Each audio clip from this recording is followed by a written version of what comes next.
Dans cet extrait de film, nous allons voir pourquoi Lucifer, qui était une créature parfaite dans Ézéchiel 28, fut-il chassé du ciel pour enfin devenir Satan parmi les hommes. Commençons. Il fut un jour un ciel étoilé avec des galaxies et des nébuleuses. Au centre, une lumière dorée intense symbolisant la présence divine. Des silhouettes angéliques majestueuses entourent la lumière, prêtes pour la bataille. Alors qu'il était ange au visage noble, innocent, Lucifer fut marqué par l'orgueil, se détachant du groupe angélique. Il porte une armure sombre et regarde vers le ciel avec ambition de combattre et de régner. Grâce à sa splendeur et à ruse, un grand nombre d'anges, influencés par Lucifer, se regroupent autour de lui. Le ciel se divise entre lumière et ténèbres, symbolisant la division et la trahison. Il eut un combat entre les anges. Une bataille épique entre les anges de Dieu, rayonnant de lumière, et les anges déchus de Lucifer, enveloppés dans les ténèbres. Des épées lumineuses s'entrechoquent, créant des étincelles dans un ciel tourmenté. Et il y eut guerre dans le ciel. Michel et ses anges combattirent contre le dragon.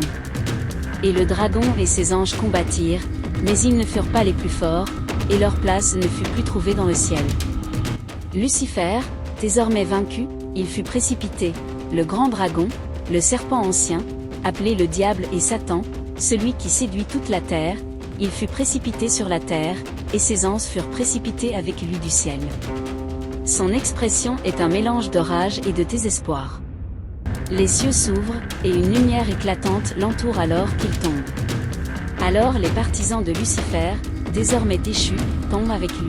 Leurs ailes autrefois majestueuses se consument et se désintègrent tandis qu'ils plongent vers une terre sombre en dessous.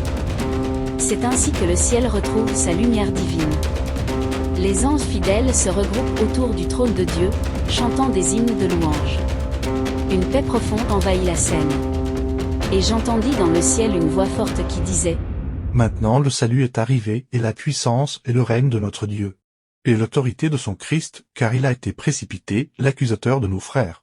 Celui qui les accusait devant notre Dieu jour et nuit. Ils l'ont vaincu à cause du sang de l'agneau et à cause de la parole de leur témoignage. Et ils n'ont pas aimé leur vie jusqu'à craindre la mort. C'est pourquoi réjouissez-vous, cieux. Et vous qui habitez dans les cieux, malheur à la terre et à la mer, car le diable est descendu vers vous, animé d'une grande colère, sachant qu'il a peu de temps. Nous voici à la fin de cet extrait. Nous espérons que cela vous a béni. Merci de nous avoir suivis. Abonnez-vous pour plus de contenu. Soyez richement bénis. À la prochaine.